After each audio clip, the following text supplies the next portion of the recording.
இதுக்கு டீ பாருங்க.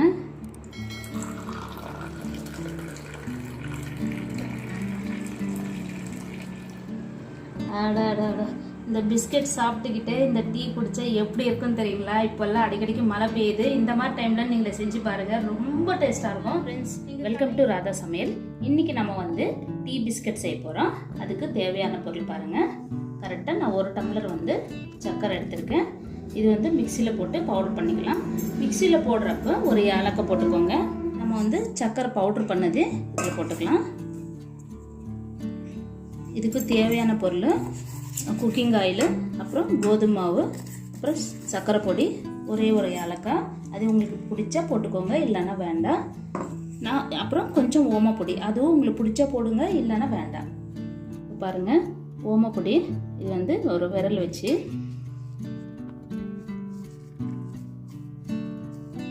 இந்த மாதிரி நல்லா நசுக்குவேன். பாருங்கள், நல்ல வாசனை வருது.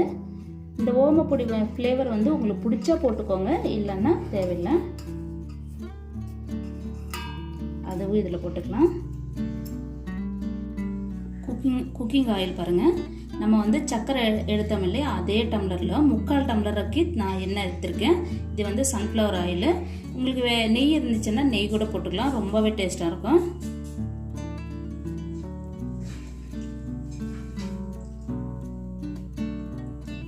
போட்டு நல்லா மிக்ஸ் பண்ணிக்கோங்க.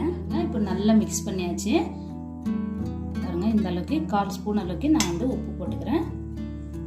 பார்த்து போட்டுக்கோங்க. இந்த சர்க்கரை உப்பு ரெண்டும் மிக்ஸ் ஆயிடுச்சுன்னா ரொம்பவே டேஸ்டாக இருக்கும். இதுவும் போட்டு நல்லா மிக்ஸ் பண்ணிக்கோங்க.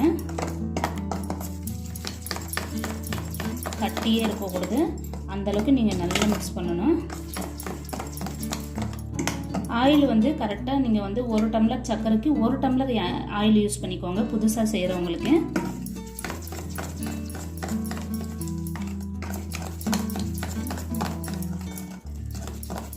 இப்போ நம்ம கோதுமை மாவு எடுத்துக்கலாம்.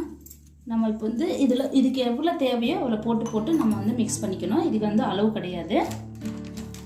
பாருங்கள், கோதுமை மாவு இந்த மாதிரி கொஞ்சமாக போட்டு நல்லா மிக்ஸ் பண்ணிக்கோங்க. கோதுமை மாவு வந்து எந்த பிராண்ட் இருந்தாலும் பரவாயில்ல, அது உங்களோட இஷ்டம். இந்த மாதிரி கொஞ்சமாக போட்டுக்கோங்க. சப்பாத்தி மாவு மாதிரி வரணும். ஃபஸ்ட்டு வந்து ஒரு ஸ்பூன் எடுத்து நல்லா மிக்ஸ் பண்ணிக்கோங்க. ஏன்னா சர்க்கரை ஆயில் வந்து கையில் ரொம்ப ஒட்டும். அதனால தான் முதல்ல வந்து நீங்கள் ஸ்பூன்லேயே மிக்ஸ் பண்ணிகிட்டே வாங்க. இது நம்ம வீட்லேயே அவ்வளோ டேஸ்ட்டாக இருக்கும் பிஸ்கெட்டில். நீங்களும் செஞ்சு பாருங்கள், ரொம்ப டேஸ்ட்டாக இருக்கும். இது வந்து நீங்கள் நெய், பட்டர் இந்த மாதிரி நீங்கள் மிக்ஸ் பண்ணனா இன்னும் டேஸ்ட் ரொம்ப அதிகமாக இருக்கும். எண்ணெய் போட்டு செஞ்சிங்கன்னா 10 நாளுக்கு ஸ்டோரேஜ் இருக்கும். அதே நீங்கள் நெய், டால்டா இல்லைன்னா பட்டர் இந்த மாதிரி போட்டிங்கன்னா 1 மாதம் ஆனாலும் கெடவே கெடாது. பாருங்க, இன்னும் கொஞ்சம் போடணும். சப்பாத்தி மாவுக்கு இன்னும் வரல எனக்கு. இந்த மாதிரி பார்த்து நீங்கள் போடணும். தண்ணி மட்டுக்கு ஒரு சொட்டு கூட ஊற்றாதுங்க. தண்ணி ஊற்றிங்கன்னா இந்த டேஸ்ட் வராது, கெட்டு போயிடும். அதனால தான் எண்ணெய் வந்து நீங்கள் 1 டம்ளர் சர்க்கரைக்கு 1 டம்ளர் நீங்கள் எண்ணெய் ஊற்றுக்கோங்க புதுசாக செய்கிறப்போ. எண்ணெய் வந்து இவ்வளோ ஊற்றுறமே நினச்சிக்காதுங்க. மாவு பாருங்கள் எந்த அளவுக்கு வந்துடும்.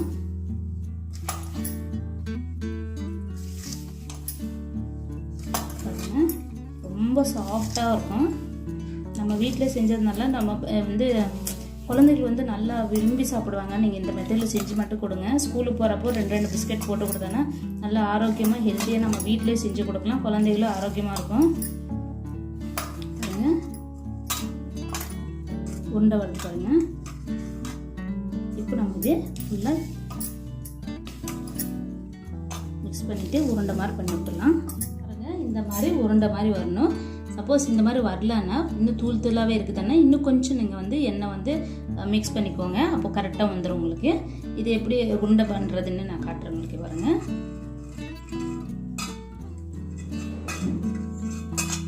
இந்த மாதிரி ஃபஸ்ட்டு வந்து ஒரு உருண்டை மாதிரி பண்ணிக்கோங்க. இந்த மாதிரி கையில் வச்சுக்கோங்க.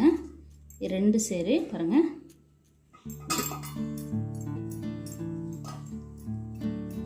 இப்படி பண்ணிகிட்டே இருந்தீங்கன்னா அழகாக உங்களுக்கு வந்துடும். பாருங்கள், இந்த அளவுக்கு நீங்கள் எல்லாத்தையும் ரெடி பண்ணி வச்சுக்கோங்க. இந்த மாதிரி ஒரு தட்டு எடுத்துக்கோங்க. எந்த பிளேட் இருந்தாலும் பரவாயில்ல. அதில் வந்து ஆயில் வந்து நல்லா பாருங்கள், நல்லா அப்படியே தடவி விட்டுருக்கேன்.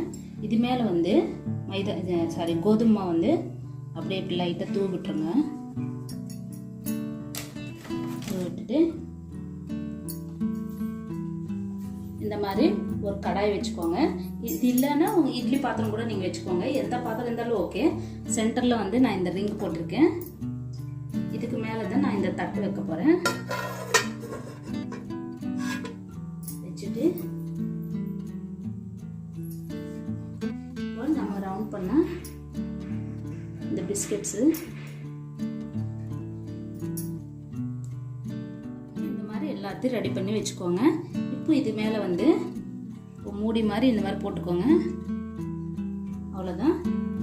ஒரு 10 நிமிஷத்துக்கு அப்புறமா நம்ம பார்க்கலாம். பிஸ்கெட் வந்து நல்லா உப்பி வந்திருக்கு. இட்லி மாதிரி தெரியுதுங்களா?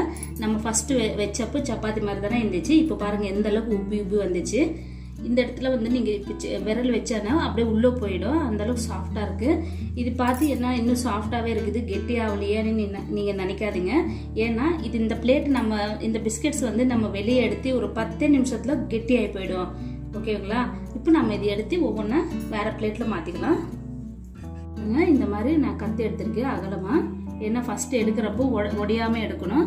வெளியில் வச்சுனதுக்கு அப்புறமா கெட்டியாகி போயிடும். அது நீங்கள் பயப்படவே தேவையில்லை. இந்த மாதிரி எடுத்துக்கோங்க. எடுத்து தனியாக பிளேட்டில் எடுத்து வச்சுக்கோங்க. பார்த்தீங்களா? நம்ம வந்து ஃபஸ்ட்டு எண்ணெய் வந்து அப்ளை பண்ணதுனால முதல்ல இந்த மாதிரி எல்லாத்தையும் ஷேக் பண்ணி வச்சுக்கோங்க. எண்ணெயும்